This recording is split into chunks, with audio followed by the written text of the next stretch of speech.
नमस्कार मित्रांनो, ठरलं तर मग या मालिकेच्या आजच्या भागात आता माने आणि काव्याचं चांगलंच मस्त असं बॉन्डिंग त्यांनी दाखवलेलं आहे आणि दुसरीकडे तर चक्क धनंजयने एक म्हणजे असा मस्त असा कॉमेडी गुड्डू नावाचा सिक्युरिटीवाला वॉचमन जीवाला पळवून लावण्यासाठी आणून ठेवलेला आहे आणि जीवा ज्यावेळेस येतो तर तेव्हा जीवा एकदम त्याच्याबरोबर अशी घट्ट मैत्रीच करून टाकतो त्या गुड्डू बरोबर.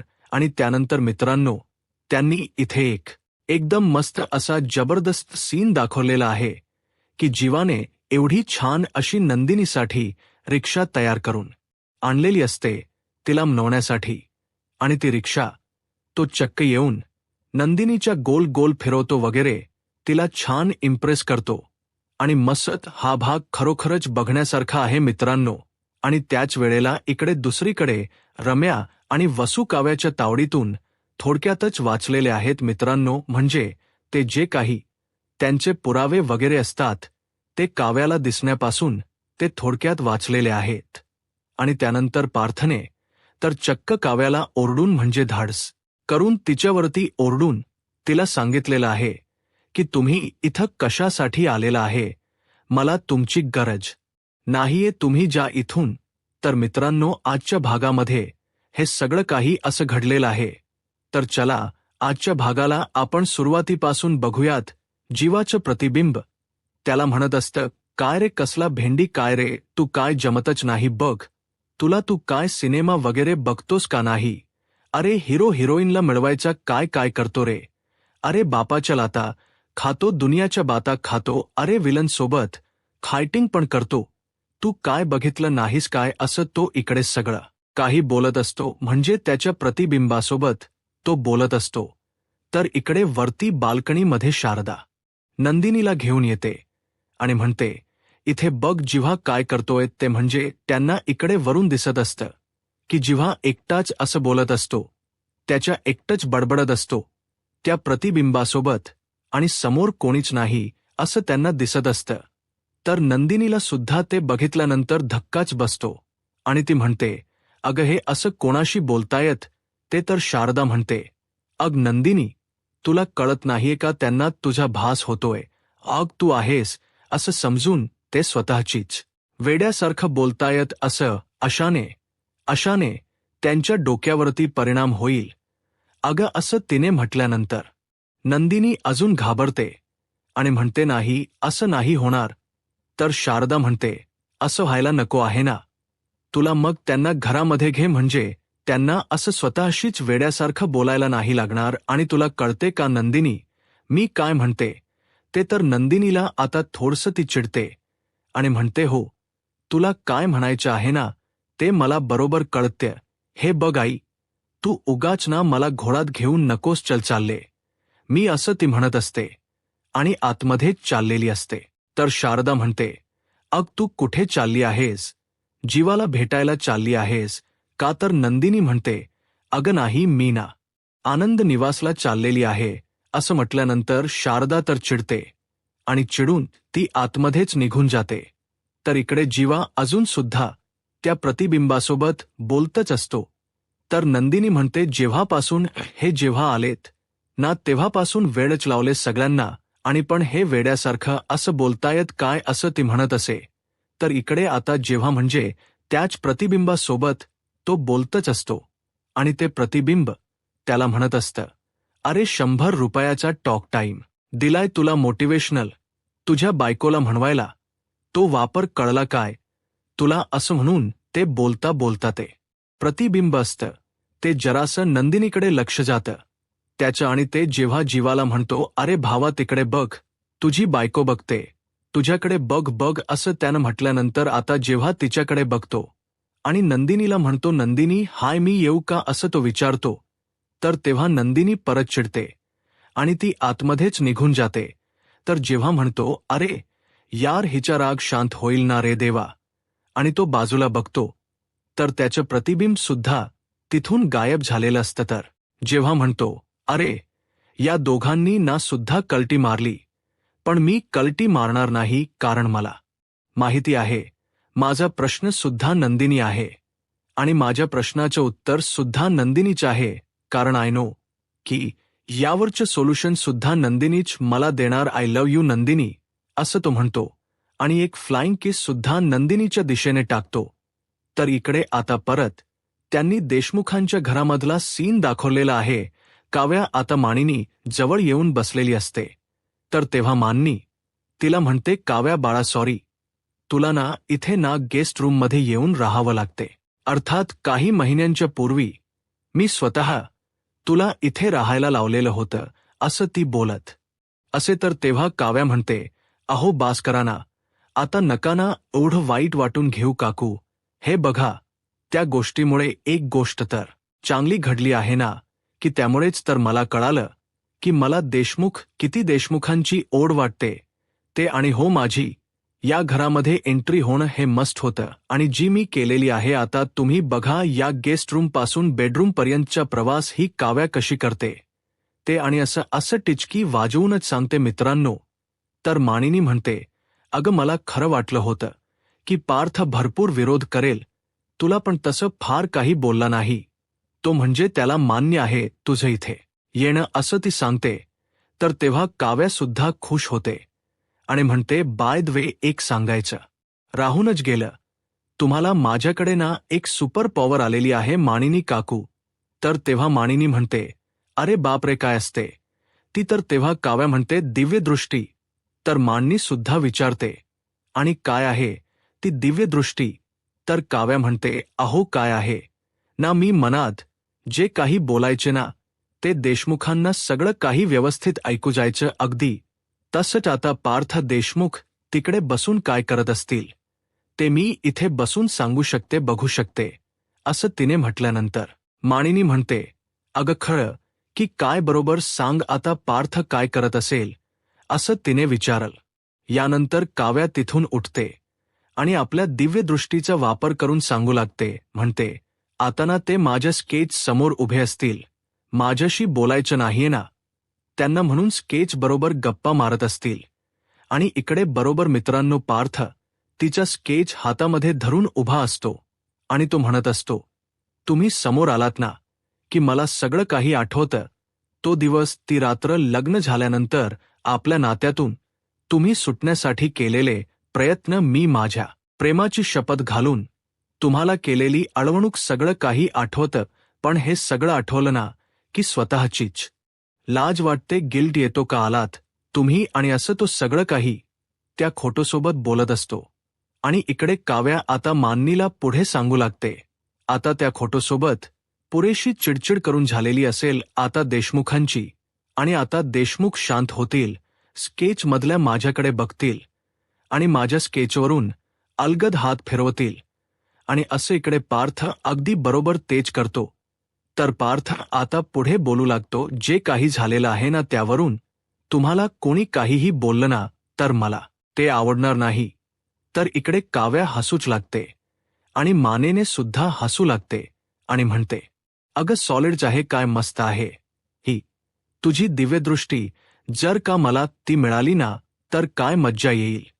आणि म्हणजे ना बघ ना विक्रम आता नक्की कुठे आहेत, किंवा माझ्यापासून काय लपून काय खात आहेत, कळेल ना मला किती छान आहे ना, असं म्हणून या दोघी सुद्धा हसतात. तर मानिनी पुढे म्हणते, चला अर्धी लढाई तर जिंकली आहे आपण. तर काव्या म्हणते, नाही काकू, लढाई तर आत्ताच सुरू झालेली आहे, बोका आणि मांजरीच्या प्रेमाची लढाई. आणि आता तर पार्थ देशमुखांचं मान मला जर जिंकायचं आहे. तर माने म्हणते, चला म्हणजे तुमचं मिशन तर सेट आहे. आणि तिकडे माझं दुसरं कार्ट काय दिवे लावते ते काही माहिती नाही.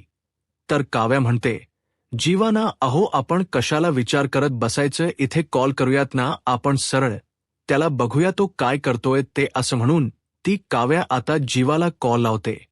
आणि इकडे जेव्हा तर बाहेरच बसलेला असतो अजून, आणि तो लॉन मधल्या पाण्याने आपलं तोंड वगैरे धुत असतो. तर तेव्हा काव्याचा व्हिडिओ कॉल त्या जेव्हाच्या मोबाईलवरती येतो आणि तो फोन उचलतो. तर तेव्हा इकडून मानिनी विचारते, काय जेव्हा भाऊ, कसं चाललंय. तर तेव्हा जेव्हा म्हणतो, एकदम बेस्ट चाललंय मोहिते, नाम मोहिते म्हणजे जंगी स्वागत, अगं काय प्रेमाने घेतलंय मला घरात, त्यांनी तर मानिनी म्हणते हो का मग तू काय असून खायला बाहेर भटकतोयस का तर तेव्हा जेव्हा म्हणतो अगाई तसं नाही तसं नाही नंदिनीची आई आहे ना ते घरात बसलं ना की नुसतं सत खायला आणून देते अग पोरी भाजी म्हणून नकोस गाजराचा हलवा म्हणून नकोस तांबडा रस्सा पांढरा रस्सा अग विचारू नकोस काय काय खाऊन खाऊन ना अग पोट फुटायची वेळ आली माझी तर तेव्हा काव्या म्हणते वा झालं का आता खरं काय ते बोल असं या दोघी एकदमच म्हणतात तर तेव्हा जेव्हा तर आता खरंच सांगू लागतो म्हणतो आईने ना प्रेमाने घरामध्ये घेतलं होतं आणि हिच्या बाप असं तो म्हणतो तर तेव्हा मान त्याच्यावरती ओरडते अरे जीवात तर जेव्हा म्हणतो आय मीन बाबा बाबा परमपूज्य पिताश्री त्यांनी ढकललं मला मी पडलो ना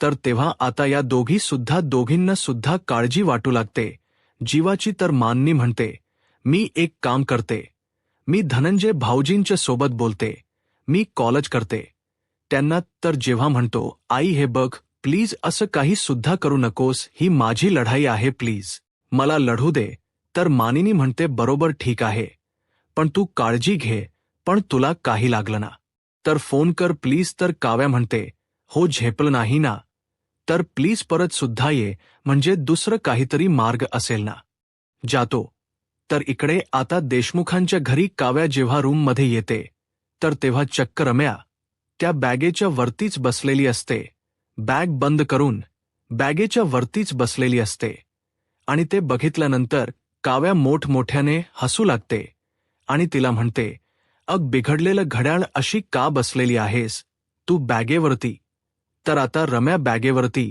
ती बसलेली असते आणि त्या बॅगेच्या मध्ये वसूचं बोट अडकलेलं असतं आणि रम्याचं तिकडे लक्षच नसतं आणि वसूला चांगलं दुखत असतं तर रम्या आता काव्याला म्हणते अग तू मला बिघडलेलं घड्याळ म्हणालीस का तर तेव्हा काव्याम म्हणते हो अग बिघडलेल्या घड्याळामध्ये काटे असतात पण ती वेळ बरोबर दाखवत नसतं नाही का तर ती चुकीची वेळ दाखवत अग तुझं अगदी तस्ट आहे तुझी ना वेळ चुकली रम्या आणि तुझ्याकडे बघून ना मला काय आठवतं सांगू का आमच्या गावी म्हणजे बाबांच्या गावी सातायाकडे ना म्हशी तलावात डुंबत असतात ना अशाच बसलेल्या असतात अगदी फटकल मारून असं म्हणून ती परत मोठमोठ्याने हसू लागते तर रम्या तर चिडते आणि वसूला म्हणते अग तू हिला बोल ना काहीतरी तर रम्याने असं म्हटल्यानंतर वसू न बोलता ओरडतच असते तर काव्या सुद्धा म्हणते अहो बोला ना काहीतरी आत्याबाई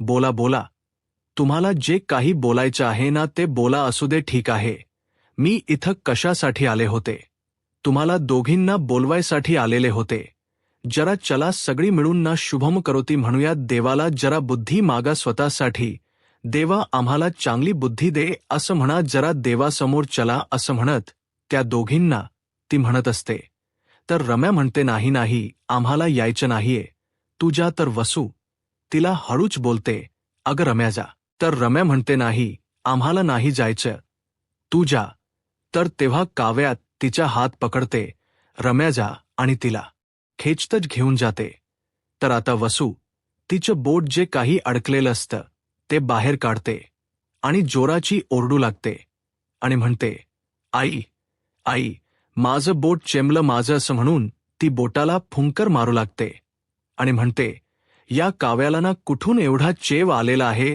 कोणाला माहिती आजचा ना दिवसच वाईट आहे एक तर काव्या ही डोक्यावरती येऊन बसलेली आहे आणि तो जीवा नंदिनीकडे गेलेला आहे आणि इकडे परत आता त्यांनी मोहित्यांच्या घरामधला म्हणजे घराबाहेरचा सीन दाखवलेला आहे त्यांनी आता तो गुड्डू रडत रडत चहा वगैरे घेऊन आलेला असतो आणि जीवाने त्याची टोपी घातलेली असते आणि तो आता रडत रडत बोलू लागतो म्हणतो क्या बताए जेव्हा भैया तेव्हापासून ना मेरे कलेजे का तुकडा हमारी पिंकी हमारे से नाराज हो ग्रू तर तेव्हा जेव्हा त्याला म्हणतो मला तुझं दुःख कळतं रे गुड्ड्या पण तू टेन्शन घेऊ नकोस तू तुझ्या कामामुळे तुझ्या पिंकीपासून दूर आहेस ना म्हणून ती तुझ्यावरती रुसली आहे ना पण रुसलेल्या बायकांना मनवायच्या टिप्स आहेत माझ्याकडे तुला सांगतो हल्ली ना बायकांचं रुसण्याचं प्रमाण वाढले रे त्यामुळे ना मला पण ना माझा सिलॅब्स नवीन तयार करावा लागत आहे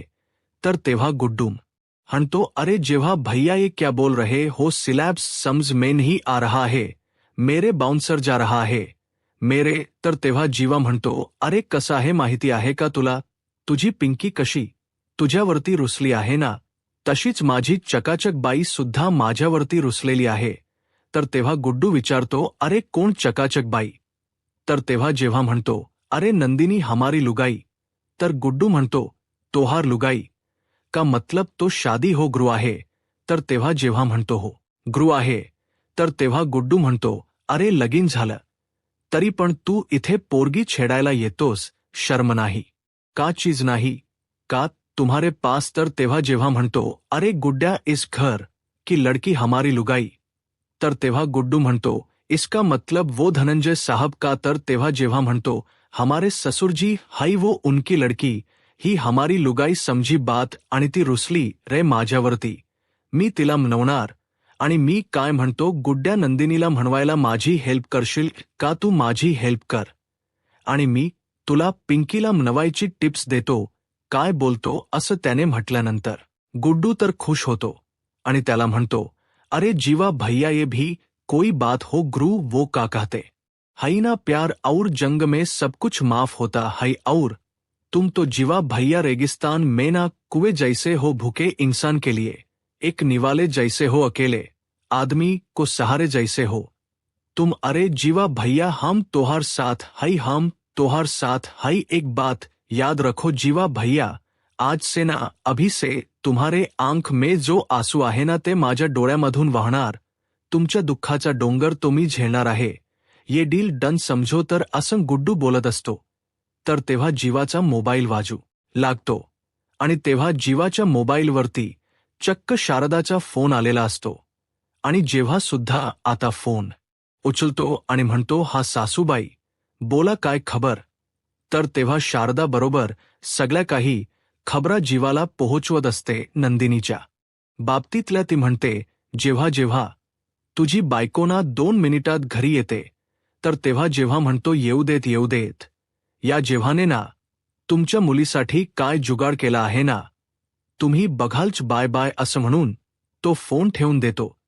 तर तेव्हा आता गुड्डू ते सगळं काही ऐकतो आणि म्हणतो, जेव्हा भैया हम कबसे सुन रहे जुगाड. जुगाड काय केला आहे, जुगाड कोणसा जुगाड केला आहे. तर तेव्हा जेव्हा म्हणतो, कळेल असं म्हणून तो टिचकी वाजवतो आणि तिथून गायबच होतो. तर तेव्हा गुड्डू त्याला शोधतच राहतो की जेव्हा कुठे गायब झाला.